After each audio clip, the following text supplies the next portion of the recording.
Hey guys, Kakarot197 again. This time with a review of the 1/505th scale high-grade mechanics Neue Ziel from the Gundam 0083 OVA series. And this thing was given to me by Area 7 Pro, so thanks for that. And despite being from 2002, this thing actually looks very presentable straight out of the box. Yes, there are some seam lines, but not nearly as much as I was expecting.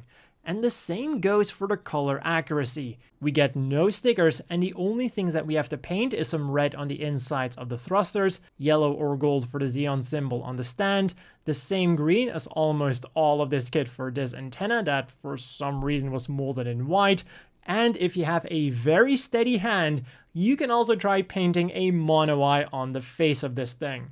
Then combine all of that with some nice surface detail and a cool color scheme, and we've got a mobile armor that's dressed to impress straight out of the gate. So now let's have a look at the weapons, accessory, and gimmicks that this thing comes with. And we have quite the arsenal mounted on this machine. We get the mega cannon on the waist, then we have 4 mega particle cannons on the shoulders, 5 more onto the back skirt, where there should also be some missile launchers, but because it doesn't open up, we can't actually see either of them. The missile launchers that we can see then are the 2 large missile launchers on each side skirt.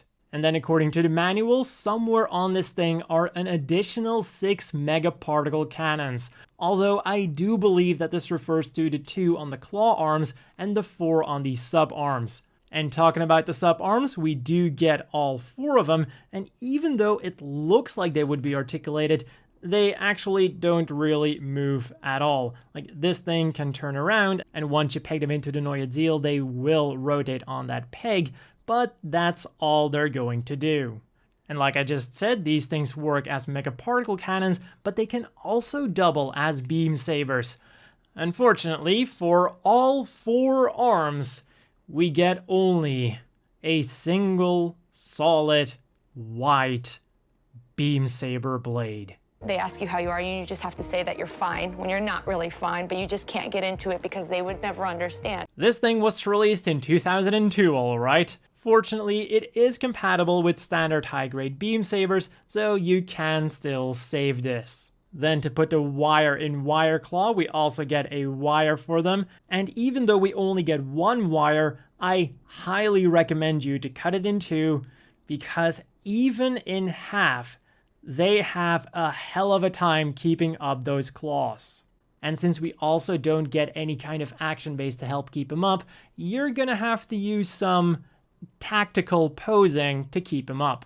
Another unfortunate thing is that we don't get a closed claw to replicate some scenes from the anime. And then the final 2 accessories that we're getting are a small but nicely detailed GPO3 and Zaku2 F2, each with their own little stand. And while the GPO3 looks absolutely fine, the Zaku2 is kind of in a weird position because it has a standing pose, but on the action base that it has to be on, it's in a flying position. So it comes across like one of those pictures of badly posed Gunpla, except here it's not your fault. But let's end on a positive note. The GPO3 has articulated arms, making it almost as articulated as the Neue Ziel.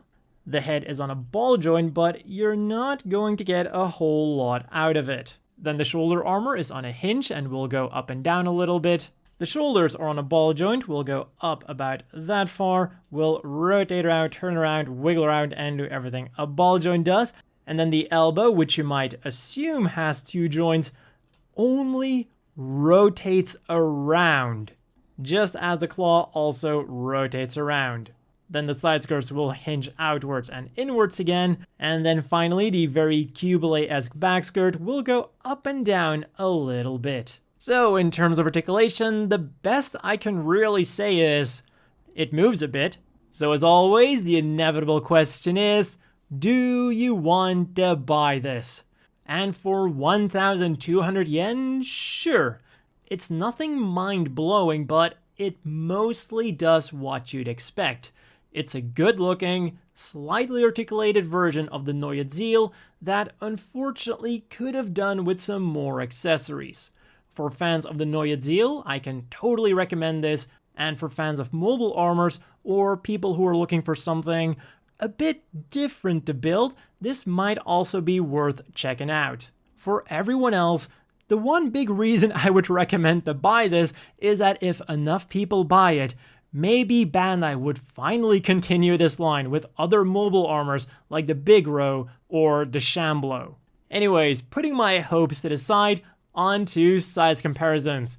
First of all, here it is next to one of the other high-grade mechanics, the Volvaro, a kit with slightly more articulation. Then next up, here are the high-grade Jim Kai and the Zaku 2 F2. And you can see that it is actually quite a big thing for the money. Even when we put it next to the standard size Jim Custom and the usually bulky Zaku 3, we can really see that you are getting quite a bit of kit for your money. So that's all for this review. A big thank you to Area 7 Pro for giving me this kit, and another big thank you to the Patreon supporters. I hope all of you watching have a great day, and I'll see you all next time.